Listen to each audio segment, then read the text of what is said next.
What if the most powerful nation on Earth threw everything it had at a tiny country and still lost? That question sounds impossible, but it happened. And when you understand the full story, it will change the way you see power, resistance, and what ordinary people are truly capable of. We are talking about a country that faced down economic warfare, military threats, political isolation, and decades of relentless pressure from the United States and refused to break. Not just survived, refused to break. That takes something most governments in the world simply do not have. It takes a spine of steel, a people with unshakable identity, and a leadership willing to pay any price for sovereignty. Today, we are going to look at 10 powerful lessons from that story.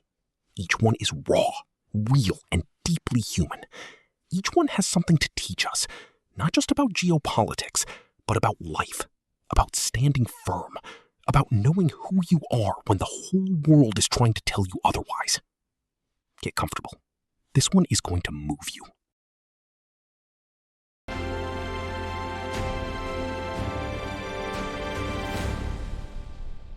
Point 1. Sovereignty is not given. It is earned every single day. The first and most important lesson from this story is one that most countries learn too late. Sovereignty, true independence, is not something a flag or a constitution gives you. It is something you fight for every single morning you wake up.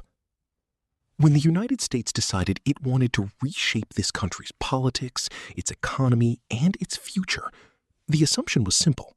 Apply enough pressure, and the government will fold. That is what had worked almost everywhere else. Aid gets cut off, trade gets strangled, leaders get isolated at international summits. Most governments, when they feel that cold wind blowing, start making quiet compromises. They soften their positions. They open back channels. They find ways to make Washington comfortable. But this country did something different. It looked at the pressure and said, no, we are not for sale. We are not for rent. And that position was not just rhetoric. It was backed by real decisions, painful decisions that cost the people enormously in the short term. But the leadership understood something profound. If you give up sovereignty once, under pressure, you never truly get it back. The world learns you have a price, and from that moment on, your price will always be found. Point 2. Economic sanctions are weapons, but they are not always winning weapons. Here is something the mainstream media rarely tells you honestly. Sanctions hurt. They hurt badly. When the United States cuts a country off from the global financial system, blocks its exports, freezes its assets abroad, and pressures allies to join the embargo, the suffering is very real. Ordinary people lose jobs, prices go up, medicine becomes harder to find, infrastructure crumbles. None of that is painless or theoretical. But here is what the architects of sanctions consistently get wrong. They assume that enough economic pain will break the political will of the leadership and eventually the people. That assumption has a fatal flaw. It ignores the power of narrative. When a people believe, genuinely believe, that they are under unjust attack, economic hardship does not weaken their resolve. It strengthens it. It becomes proof that the enemy is real. It becomes the story they tell their children. It becomes the wound that unites rather than divides. This country turned every sanction into a rallying cry. Every restriction became evidence that they were on the right side of history. And that psychological transformation is something no amount of financial pressure can easily undo. Point 3. You cannot bomb an idea out of existence. Think about this carefully. The United States has one of the most powerful militaries ever assembled in human history. Trillions of dollars in hardware, bases on every continent, the capacity to reach almost any target on Earth within hours. And yet, against this particular country, military force was never the clean solution it appeared to be on paper. Why? Because the resistance was not housed in a building. It was not stored in a bunker. It lived in the minds and hearts of millions of people. You can destroy infrastructure. You can kill generals. You can flatten cities. But you cannot drop a bomb on a shared belief. You cannot send a missile into a cultural identity. You cannot sanction away the memory of suffering and struggle that a people carry in their bones. This is the lesson that empire after empire has failed to absorb throughout human history, from the British in India to the French in Algeria to the Americans in Vietnam. The pattern repeats. Military power breaks things. It does not break ideas. And when the idea is powerful enough and the people committed enough, the militarily weaker side can outlast almost anything thrown at it. Point 4. Allies are everything. Build them before you need them. One of the smartest things this country did, and it did it quietly over decades, was build relationships with other nations who had their own reasons to resist American dominance. Some of these allies were powerful. Some were small. Some were ideological partners. Others were simply pragmatic partners who needed trade routes and diplomatic cover. But together, they formed a web of support that made total isolation impossible. This is a lesson that goes far beyond geopolitics. In business, in community organizing, in personal life, the people who survive the hardest storms are rarely the ones who tried to go it alone. They are the ones who invested in relationships before crisis hit, who showed up for others when they did not have to, who built trust slowly and deliberately. When the pressure came, they were not alone. They had people willing to stand beside them. This country understood that lesson on an international scale, and because it had built those bridges carefully, it could never truly be cut off from the world, no matter how hard Washington tried. Point 5. Propaganda works both ways. Here is an uncomfortable truth. Every major power in the world uses propaganda. The United States is extraordinarily good at it. Hollywood, international news networks, cultural exports, university exchange programs, these are all, in part, tools of soft power, tools that shape how the world sees America and how the world is encouraged to see its enemies. For decades, this country was painted in the harshest possible colors. Its leaders were portrayed as tyrants. Its people were framed as victims waiting to be liberated. Its ideology was described as a threat to freedom itself. And much of the world believed it because the messaging was constant and overwhelming. But this country fought back on the information front too. It told its own story. It invested in its own media. It trained its people to recognize and question the narratives being pushed on them from outside. And gradually, especially as the internet allowed other voices to be heard, the gap between the official Western narrative and reality became visible to more and more people around the world.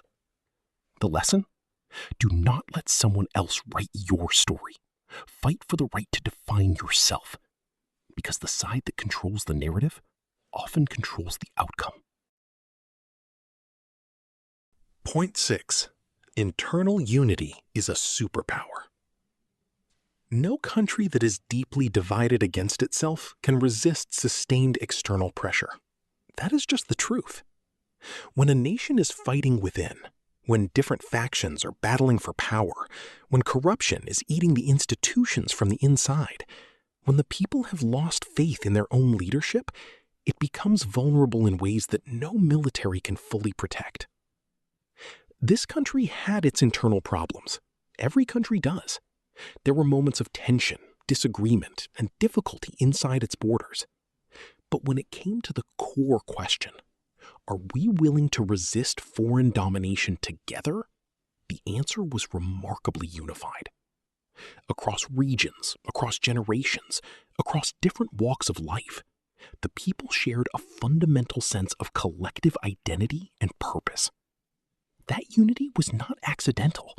It was cultivated through education, through shared sacrifice, through a leadership that consistently framed the struggle in terms of the people's dignity, rather than just ideology. When your people feel that they are fighting for something real, for their land, their culture, their children's future, they become almost impossible to divide. Point 7. Self-sufficiency is survival. One of the most devastating vulnerabilities a country can have is total dependence on foreign systems, foreign food, foreign medicine, foreign technology, foreign finance. Because the moment a powerful adversary decides to cut those supply lines, you are at their mercy. This country learned that lesson the hard way. When the economic pressure hit and imports dried up, the initial pain was severe. But out of that pain came something extraordinary: innovation. Necessity forced the development of domestic industries, local agriculture, homegrown technology. Solutions were built from scratch that would never have existed under comfortable dependence. Decades later, that self-sufficiency became one of the country's greatest strengths. It is a lesson that applies powerfully to individuals and communities too. The person who depends entirely on one employer, one income stream, one relationship for their entire sense of security is dangerously exposed. Building resilience, building the capacity to survive and adapt independently is not pessimism. It is wisdom. It is what keeps you standing when the ground shakes. Point 8. Patience is a form of power. American foreign policy often operates on short timescales. Election cycles are 4 years long. Political attention spans are even shorter. When a policy does not produce results in a year or two, the pressure to change course builds quickly. This country understood that dynamic instinctively and used it deliberately. The strategy was simple but profound. Outlast them. Do not try to win in a single dramatic confrontation. Just survive. Stay standing. Keep going. Let time do its work. And time did its work. Administrations changed in Washington. Priorities shifted. New crises pulled attention elsewhere. The intense focus on breaking this country would wane, then return, then wane again. But the country kept standing, year after year, decade after decade. And with each year that passed, it became clearer that the strategy of pressure was not working. The resolve of a people willing to think in generations rather than election cycles is a form of power that brute force cannot easily overcome. Patience, real, grounded, purposeful patience, is not weakness. It is one of the deepest forms of strength there is. Point 9. The moral argument matters. Win it. Power without moral legitimacy is fragile. History proves this again and again. Empires can dominate for generations, but if the story the world tells about them is one of injustice and hypocrisy, that story eventually becomes a weapon used against them. This country worked relentlessly to occupy the moral high ground in the eyes of the world. It pointed to the hypocrisy of a nation that preached democracy while supporting dictators. It highlighted the suffering caused by sanctions on innocent civilians. It asked loudly and persistently, by what right does one country get to decide the fate of another? These are not just rhetorical questions. They are genuinely powerful arguments. And as more of the world, particularly in the global South, has grown weary of Western double standards, those arguments have found more and more receptive ears. The moral case for sovereignty, for the right of a people to determine their own future without external coercion, resonates across cultures and continents. This country understood that winning hearts and minds, not just on the battlefield, not just in the economy, but in the court of global public opinion, was essential to long-term survival. Point 10. Resistance inspires, and inspiration changes the world. This final lesson may be the most quietly powerful of all. When a small or medium-sized country refuses to bow to a superpower and survives, it sends a message that echoes far beyond its borders. It tells every other nation watching, resistance is possible. You do not have to comply. You do not have to surrender your dignity to survive. That message is electric. It has inspired liberation movements, revolutionary governments, and ordinary people on every continent who are fighting their own battles against forces that seem overwhelming. The country we have been discussing did not just resist for itself. Whether it intended to or not, it became a symbol, a proof of concept, evidence that the powerful do not always win. That is a gift to the world that cannot be measured in economic terms or military statistics. Because when people believe that resistance is possible, they resist. And when they resist, outcomes change. History turns. The impossible becomes possible. That is the ultimate lesson, not just for nations, for every single one of us. So there you have it. 10 lessons from a country that looked the most powerful empire in modern history in the eye and refused to flinch. And what is remarkable is that none of these lessons are really just about geopolitics, are they? They are about how human beings survive, how communities hold together under pressure, how individuals find courage when the cost of courage is genuinely high. Sovereignty, resilience, unity, patience, moral clarity, the refusal to let someone else write your story. These are not just the tools of national survival. They are the tools of a life well lived, a life that is truly yours.